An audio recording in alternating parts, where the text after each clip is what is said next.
ನಿಮಿಷ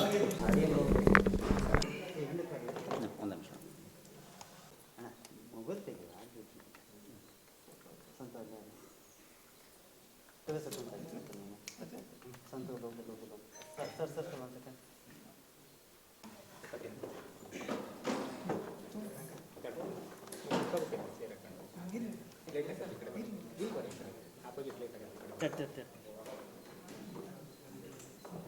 ನಾವು ಹೇಳಿರ್ತಕ್ಕಂಥದ್ದು ಕೇವಲ ವ್ಯಕ್ತಿಯ ಚಿಂತನೆ ಅಲ್ಲ, ಸಮಗ್ರ ಭವಿಷ್ಯದ ಚಿಂತನೆ.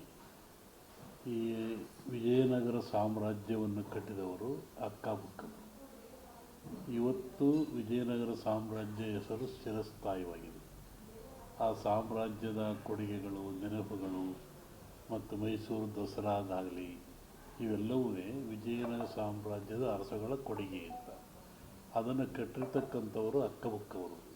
ಅಕ್ಕಬುಕ್ಕವರು ಆನಮತ ಸಮಾಜ ಸಂಬಂಧಪಟ್ಟಂಥವರು. ಹೀಗಾಗಿ ಆ ಸಮಾಜಕ್ಕೆ ಅಧಿಕಾರ ಬಂದರೆ ಸುಲಭವಾಗಿ ಕಿತ್ಕೊಳ್ಳಿಕ್ಕೆ ಆಗೋದಿಲ್ಲ. ಸಮಾಜದ ಮೇಲೆ, ರಾಜ್ಯದ ಮೇಲೆ ಒಳ್ಳೆಯ ಕೆಲಸವನ್ನು ಮಾಡ್ತಕ್ಕಂಥ ಜನರಿಗೆ ಕೆಡುಕಾಗೋದು ಕಷ್ಟ.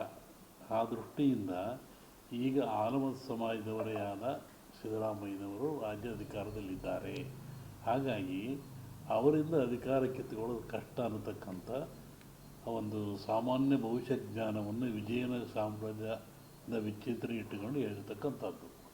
ಮತ್ತು ಬೇರೆಯವರು ಅದೆಲ್ಲ ಮಾಡಿಲ್ಲ ಅಂತಲ್ಲ, ಬೇರೆ ಸಮಾಜ ಅಷ್ಟಕ್ಕಿಂತ ಹೆಚ್ಚಾಗಿ ಮಾಡಿದ್ದಾರೆ. ಆ ಸಮಾಜದ ಬಗ್ಗೆ ನಮಗೆ ಯಾವುದೇ ಬೇರೆ ಅಭಿಪ್ರಾಯವೇನಿಲ್ಲ. ನಮಗೆ ಕಂಡಂಥ ಉದಾಹರಣೆಗಳು, ತಿಳ್ತಕ್ಕಂಥ ಚಿಂತನೆಗಳ ಮುಖಾಂತರವಾಗಿ ಹಿಂದೆಯೂ ನಾನು ಸಿದ್ದರಾಮಯ್ಯನವರಿದ್ದಾಗ ಹೇಳಿದ್ದೆ, 5 ವರ್ಷ ಆಳಿದರು, ಯಾರೂ ಕಿತ್ಕೊಳ್ಳೋಕ್ಕಾಗಲಿಲ್ಲ. ಇನ್ನೆಲ್ಲ ಸಮಾಜದವರು ಮುಗಿಸಲಿಲ್ಲ. ಅರಸವರು ಅಲ್ಲಾಳರು 9 ಪಟ್ಟ, ಗೊಲ್ಲಾಳರು 9 ಪಟ್ಟ, ಅಲ್ಲಾಳ, ಬಲ್ಲಾಳ, ಗೊಲ್ಲಾಳ ಅಂತ ಕರೀತಾರೆ. ಅಲ್ಲಾಳರು ಅಂದರೆ ಮಹಮ್ಮದೀಯರು, ಈ ದೇಶವನ್ನು 9 ಪಟ್ಟ ಆಳಿದರು. ಬಲ್ಲಾಳರು ಪಾಳೆಗಾರರು, ಪಾಳೆಯಪಟ್ಟುಗಳು, ಇವೆಲ್ಲ 9 ಪಟ್ಟ ಆಳಿದರು. ಗೊಲ್ಲಾಳರು ಯದುವಂಶಸ್ಥರು, ಮೈಸೂರು ಒಡೆಯರು, ಅದರಲ್ಲಿ ಆಲಮತ ಸಮಾಜರು ಬರ್ತಾರೆ. ಇವರು 9 ಪಟ್ಟ. ಈ 9 ಪಟ್ಟಗಳನ್ನು ಆಳಿದವು. ಆನಂತರ ಬಂದಿರತಕ್ಕಂಥದ್ದು ಪ್ರಜಾಪ್ರಭುತ್ವದ ಪಟ್ಟ ಬಂತು. ಆ ದಿಶೆಯಲ್ಲಿ ಇವತ್ತಿನ ರಾಜಕೀಯ ಚಿಂತನೆ ಬಗ್ಗೆ ವಿಚಾರ ಮಾಡೋದಾದರೆ ಈ ಮುಖ್ಯಮಂತ್ರಿ ಇರೋವರೆಗೂ ಕಿತ್ತುಕೊಳ್ಳೋದು ಕಷ್ಟ. ಯಾಕೆ ಅಂದರೆ ಸಾಮಾಜಿಕ, ಧಾರ್ಮಿಕ ಒಂದು ಹಿನ್ನೆಲೆ ಇದೆ. ಆ ದೃಷ್ಟಿಯಲ್ಲಿ ಹೇಳಿದೀವಿ ಹೊರತು ಡಿ ಕೆ ಶಿವರ ಬಗ್ಗೆ ಆಗಲಿ, ಮೊಯ್ಲೂರ ಬಗ್ಗೆ ಆಗಲಿ ಅಭಿಪ್ರಾಯ ಒಳ್ಳೆಯ ಅಭಿಪ್ರಾಯ ನಮಗಿದೆ. ನಮಗೆ ಅವರು ಬೇಕಾದವರೇ. ಅದನ್ನು ನಾನು ಸ್ಪಷ್ಟಪಡಿಸಿಲ್ಲ. ಸ್ಪಷ್ಟಪಡಿಸ್ಬೇಕಾದ್ರೆ ನಮ್ಮ ಭಾರತೀಯ ಪರಂಪರೆಯಲ್ಲಿ ಒಂದು ಸಂಕ್ರಾಂತಿ ಭವಿಷ್ಯ ಅಂತ ಹೇಳ್ತಾರೆ, ಇನ್ನೊಂದು ಯುಗಾದಿ ಭವಿಷ್ಯ ಅಂತ ಹೇಳ್ತಾರೆ. ಚಂದ್ರನನ್ನು ಆಧಾರವಾಗಿಟ್ಟುಕೊಂಡು ಯುಗಾದಿಯ ಮಳೆ, ಬೆಳೆ, ಆ ಧಾನ್ಯಗಳು, ರಾಜರ ಬದಲಾವಣೆಗಳು, ಯುದ್ಧಗಳು ಇವೆಲ್ಲ ಹೇಳ್ತಾರೆ. ಆವಾಗ ಅದನ್ನು ನೋಡ್ಕೋಬೇಕು ಅಂತ ಹೇಳಿರೋದು ನಾನು. ಇವರು ಅನ್ನದಾತರು ಅಂತ, ಅವ್ರನ್ನ ಜಗತ್ತೇ ಮರೆಯೋಂಗಿಲ್ಲ. ಅನ್ನವನ್ನು ಕೊಡುವಂಥವೇ ಅವರು, ಭೂಮಿಯನ್ನು ಉಳುವಂಥವೇ ಅವರು. ಅದರಲ್ಲಿ ಹಾಗೆ ಇದಕ್ಕೆ ಜಾತಿ ಲೇಪನ ಹಂಚೋದು ಬೇಡ. ಒಕ್ಕಲಿಗ ಸಮಾಜ ಜಗತ್ತೇ ಬಾಗಬೇಕು. ದುಡಿದು ಅನ್ನ ಕೊಡುವಂಥವ್ರು ಅವರು. ಅವ್ರು ಅನ್ನ ಕೊಡೋರು ನಾವೆಲ್ಲ ಬದುಕ್ತಾ ಇರ್ತೀವಿ. ಒಂದೇ ಒಂದು ಹೇಳ್ತೀನಿ, ರಾಷ್ಟ್ರ ರಾಜಕಾರಣದಲ್ಲಿ ಸುನಾಮಿ ಆಗ್ತದೆ.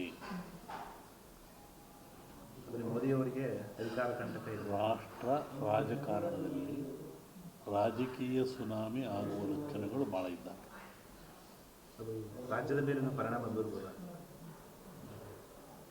5 ವರ್ಷ ಅವ್ರು ಪೂರ್ಣ ಆಗಲ್ಲ ರಾಷ್ಟ್ರ ರಾಜಕಾರಣದಲ್ಲಿ. ನಾನು ಊರಿಗೆ ಹೋಗಬೇಕಪ್ಪ, ಇದರಿಂದ ನೆಮ್ಮದಿ ಊರು ತಲುಪಬೇಕು ನಾನು.